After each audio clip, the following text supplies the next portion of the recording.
اور پھر ایک بڑا انٹرسٹنگ اسٹیٹمنٹ بھی تھی بھارت کے وزیر خارجہ نے کہ جی جو لوگ بھارت کی طرف دیکھ رہے ہیں یا بھارت کو نشانہ بنانے کی کوشش کر رہے ہیں وہ پہلے یورپ کی طرف دیکھ لیں، کیونکہ یورپ ابھی تک گیس لے رہا ہے روس سے۔ امریکہ اور بھارت نے مشترکہ طور پر 2+2 ڈائیلاگ کے ایک حصے کے طور پر پاکستان پہ دباؤ ڈالا ہے کہ وہ دہشت گردانہ کارروائیوں کے لیے اپنی سرزمین استعمال نہ ہونے دے، اور اس کے بعد ایک اعلامیہ بھی نکلا اور اس میں پاکستان کا بڑا تفصیلاً ذکر بھی ہے۔ پاکستان کو دہشت گردی کے خلاف ریورسیبل اور میننگ فل اسٹیپ لینے چاہیے۔ خان صاحب نے موقع دیا کہ اب وہ اپنا بدلہ لیں۔ ان کو پتا ہونا چاہیے یہ جو اٹامک ایسٹس ہیں they are not under the control of prime minister اور they are not under the control of پارلیمان اور سارا کچھ، لیکن آپ نے یہ پوری دنیا کو آج آپ کی تقریر ٹرانسلیٹ ہوئی ہوگی اور جو امبیسڈرز ہوں گے انہوں نے وہی اسی طرح کے مراسلے بھیجے ہوں گے جس طرح کا مراسلہ آپ لے کے پھر رہے ہیں،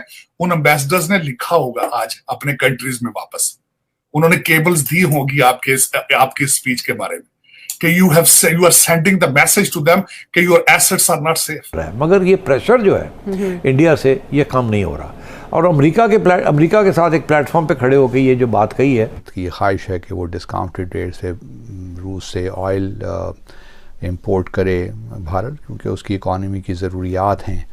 اور پھر ایک بڑا انٹرسٹنگ اسٹیٹمنٹ بھی تھی بھارت کے وزیر خارجہ نے کہ جی جو لوگ بھارت کی طرف دیکھ رہے ہیں یا بھارت کو نشانہ بنانے کی کوشش کر رہے ہیں وہ پہلے یورپ کی طرف دیکھ لیں، کیونکہ یورپ ابھی تک گیس لے رہا ہے روس سے۔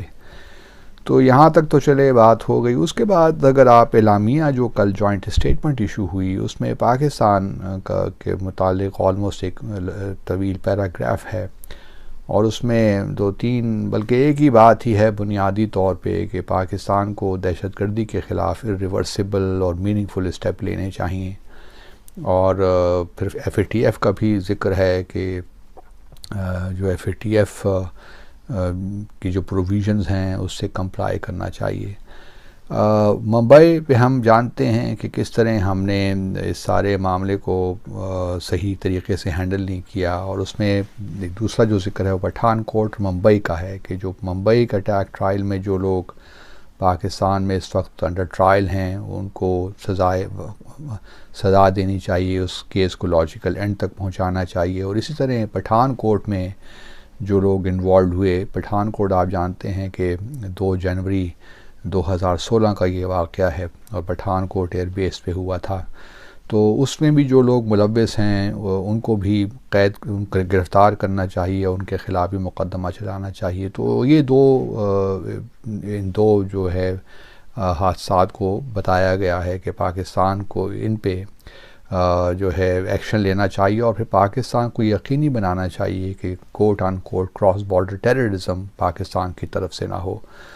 تو یہ ایک سخت لینگویج ہے، اور جہاں تک ممبئی کا یہ ٹرائل چل رہا ہے اس کے بارے میں ہم سب جانتے ہیں کہ کس طرح بھارت لے تو لال سے کام کر رہا ہے، ہمارے ساتھ تعاون نہیں کر رہا، اور اس کی خواہش جو میری اپنی اسیسمنٹ ہے وہ یہی ہے کہ یہ معاملہ کبھی ختم نہ ہو، تاکہ پاکستان کے بارے میں ایک ٹاکنگ پوائنٹ اس کو ملا ہوا ہے اور اسی کو ہیمر کرتا رہتا ہے۔ اور چونکہ ممبئی اٹیک میں 4 امریکی بھی ہلاک ہوئے تھے، تو اس وجہ سے یہ ایک بہترین ٹاکنگ پوائنٹ بھارت کو ملا ہوا ہے۔ امریکہ اور بھارت نے مشترکہ طور پر 2+2 ڈائیلاگ کے ایک حصے کے طور پر پاکستان پہ دباؤ ڈالا ہے کہ وہ دہشت گردانہ کارروائیوں کے لیے اپنی سرزمین استعمال نہ ہونے دے۔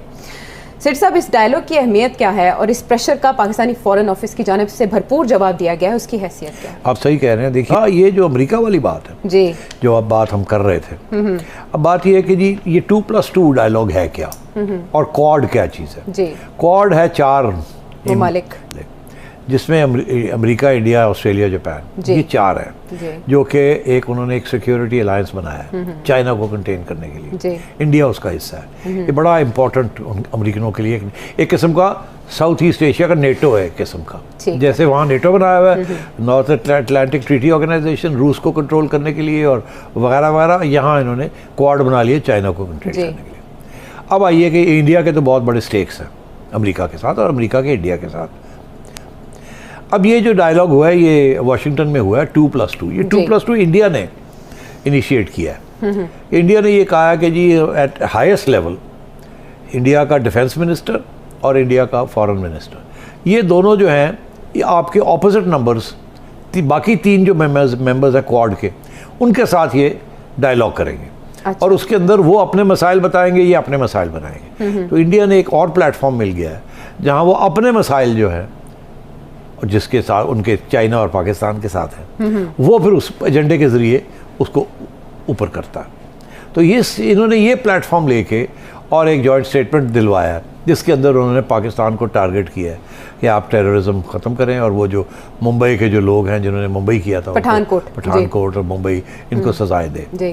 اب یہ ایک نئی بات نہیں ہے، یہ پرانی بات ہے. یہ انڈیا ہمیشہ ہر پلیٹ فارم پہ یہی بات کرتا ہے اور ایف اے ٹی ایف کے اندر بھی یہی چیز پھنسی ہوئی ہے جس کی وجہ سے آپ وائٹ زون میں نہیں آتے، آپ گرے میں ہی رہتے ہیں. ابھی حال ہی میں آپ نے سنا ہوگا کہ حافظ سعید صاحب کو میرا خیال ہے کوئی 25-30 سال کی سزا ہو گئی ہے. سنا آپ نے؟ نہیں، میں نے نہیں سنا. میری اچھا، نظر سے ابھی یہ سنا نہیں کہ یہ میں نے خبر سنی ہے کہ شاید حافظ سعید صاحب کو سزا سنا دی گئی ہے. اور وہ اسی لیے اگر ایسی بات ہوئی ہے تو شاید اسی لیے ہوئی ہے کہ دکھانے کے لیے کہ ہم تو لگے ہوئے اپنے جو ہم نے پورے کرنے تھے، ہم نے جو اپنے کمٹمنٹس پوری کرنی تھی. یہاں کوئی ٹیررزم نہیں ہے اور جن کے اوپر الزام تھا کہ ان کا کوئی ہاتھ تھا یا دور دراز سے بھی کوئی رشتہ تھا جو ممبئی میں ہوا یا پٹھان کوٹ میں ہوا تو ہم ان کے خلاف ایکشن لے رہے ہیں.